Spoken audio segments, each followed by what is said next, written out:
जांच कर रही बिहार पुलिस की आर्थिक अपराध शाखा ने नीट पेपर लीक के बड़े रैकेट का खुलासा किया। बावजूद इसके अभी तक पेपर रद्द नहीं किया गया है। जी मीडिया आपको नीट पेपर लीक से जुड़ा सबसे बड़ा दस्तावेज दिखाने जा रहा है।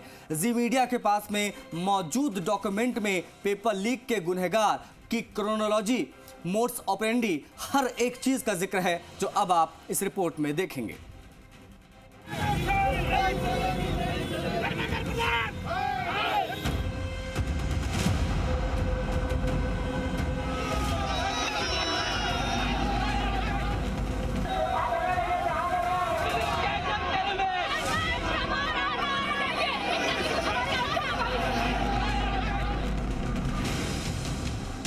ये है वो दस्तावेज जिसमें दर्ज है नीट के नक्कालों का काला चिट्ठा।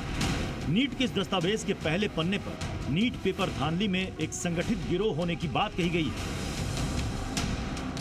दस्तावेज में लिखा गया है कि नेशनल टेस्टिंग एजेंसी के द्वारा आयोजित नीट एग्जाम में एक संगठित गिरोह कुछ विद्यार्थियों और परीक्षा संचालन करने वाले कर्मियों की मिलीभगत से प्रश्न पत्र लीक किया गया है। पटना के शास्त्री नगर थाना के प्रभारी अमर कुमार का बयान इस दस्तावेज में दर्ज है। मतलब एक पुलिस अधिकारी मान रहा है कि नीट पेपर लीक करने के पीछे एक बड़ा नेटवर्क है। पेपर लीक के नेटवर्क के 3 चेहरे हैं। पहला एक संगठित गिरोह, दूसरा वो छात्र जिन्होंने पैसे दिए और तीसरा परीक्षा संचालन करने वाले कर्मचारी।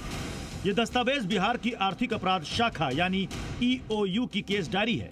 इसमें नीट पेपर लीक से जुड़ी हर बारीक जानकारी है। इसमें आगे और भी चौंकाने वाले खुलासे किए गए हैं।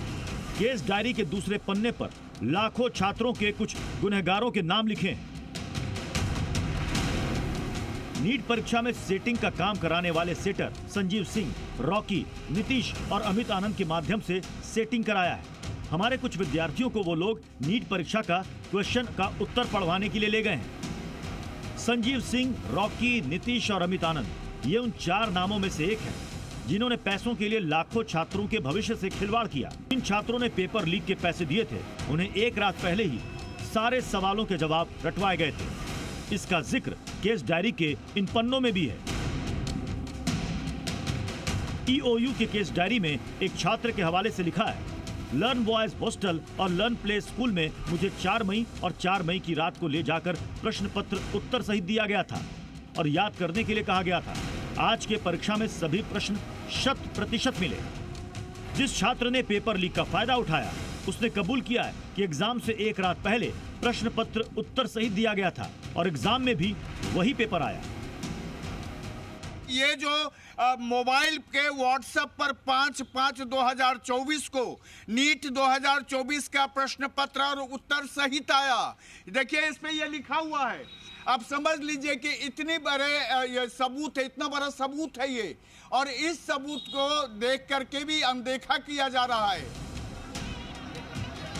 सवाल ये भी कि आखिर पेपर लीक कराने वाले गिरोह ने छात्रों से पेपर के बदले कितने की डील की। इसका खुलासा भी EOU की केस डायरी में है।